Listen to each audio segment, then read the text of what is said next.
My next question has to do with party buses. The minister recently announced that he was changing the Passenger Transportation Board control of the party bus industry from general authorization to special authorization, but made no further changes. My questions are, why did it take the minister so long to act at all, given that this has been an issue since 2008 and many members of the public have called for action and other jurisdictions have taken action?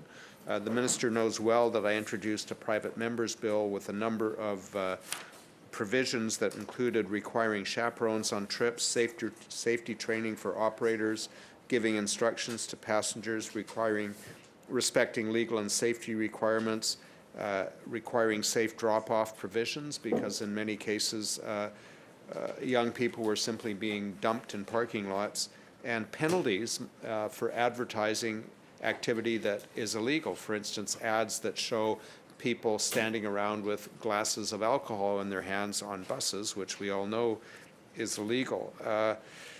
None of these were introduced, but there is perhaps a possibility, because the Passenger Transportation Board can't regulate, but it can impose terms and conditions on licensees, even though it must do so individually.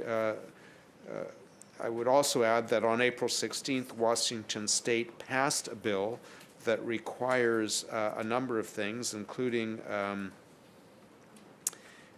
that somebody other than the driver be responsible for enforcing license holder requirements on a party bus, that someone other than the driver is available to monitor and control party activities to prevent the driver from being distracted and to ensure that unsafe conditions are dealt with. So other jurisdictions are moving further. My question for the minister is, has he or anyone in the ministry had discussions either directing the Passenger Transportation Board or asking the Passenger Transportation Board to use their Section 28(2)A powers to impose terms and conditions reflecting any or all of the safety requirements that have been suggested or implemented in other jurisdictions?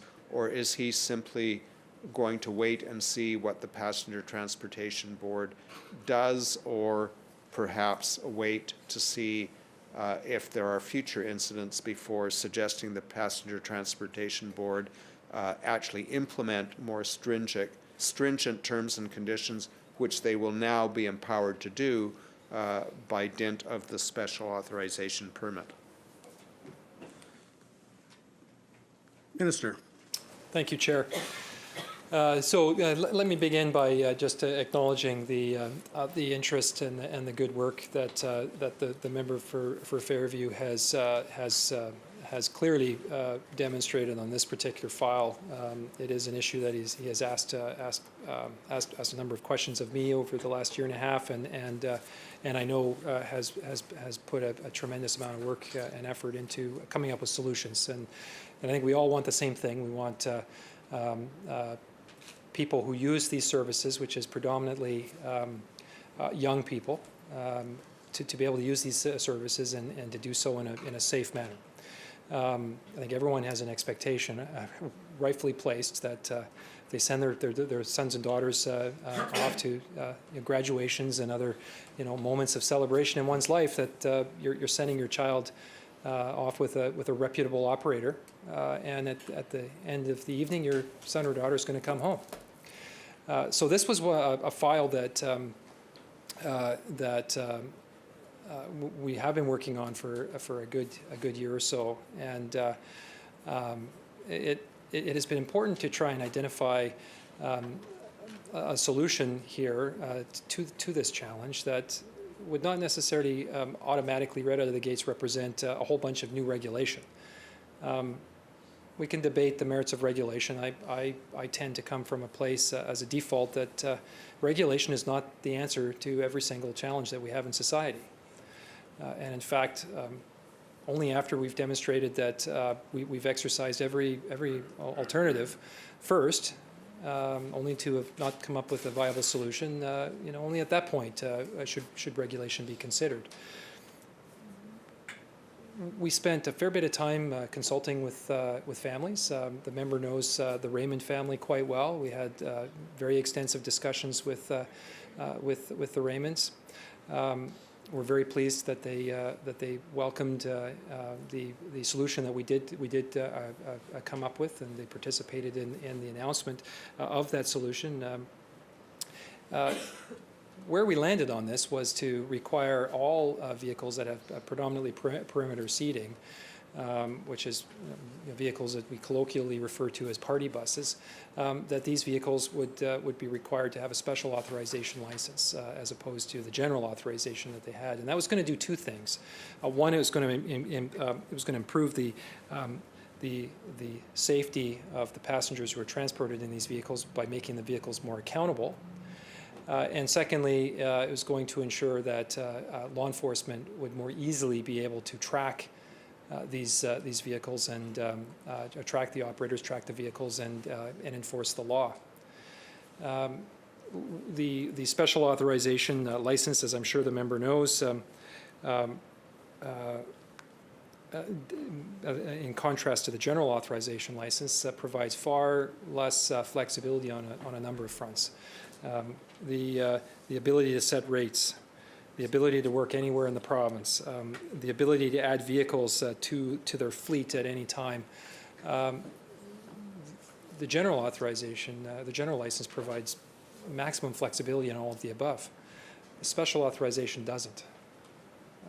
It provides much tighter control over the number of vehicles that an operator can have. Each vehicle has to be individually plated, and therefore can be individually tracked. The hours of operation are not just at the whim of the operator. They must be approved by the passenger transportation branch. And in fact, the communities within which the operator can operate has to be approved. So there's much tighter controls in place.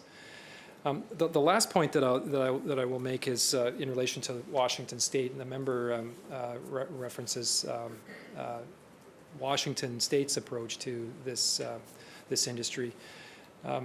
The fundamental difference between Washington and British Columbia is in Washington State, it's legal to have alcohol in a vehicle if you obtain the equivalent of a liquor permit to have that liquor in that vehicle. We don't have that provision here in British Columbia. It is not legal to have alcohol in any type of vehicle, period. And there's no special permit that you can obtain in order to have alcohol in a vehicle.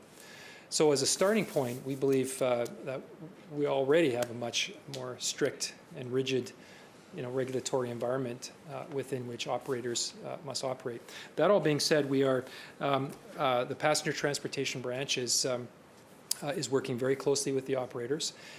The existing operators that party bus vehicles that would like to continue to operate under a new special authorization license have until May 1st in order to register themselves and meet all of the fitness requirements and the other requirements of the special authorization license. My understanding is that the passenger transportation branch is quite pleased with the uptake. Where they are working their way through all of the applications from the different companies, and everything is progressing on the pace that we expected.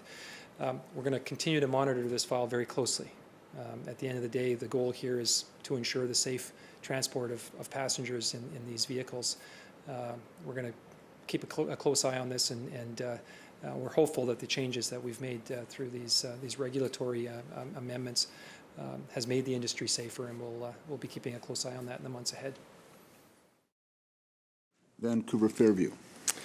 Thank you, Chair. I have two questions, one to do with Handy Dart and one to do with Bill 2. I'd be happy to receive, in the interest of time, a written response to the questions, but I'd like to read them into the record. Just before I read them, I just want to have a very brief response to the Minister's statements yesterday on the regulation of party buses by the Passenger Transportation Board under special authorization permit. He said he did not believe in over-regulation. It was important to take things one step at a time based on evidence. But I would say to the minister, and I think people in Maple Ridge, around BC, and particularly the Raymonds would know, and the minister knows, that these companies, many of them, regularly advertise illegal activity by showing pictures in their ads of people on the party buses with open alcohol and drinks in their hands. And one thing that the Passenger Transportation Board could do, and I urge the minister to suggest this to them, is make as a term and condition of the license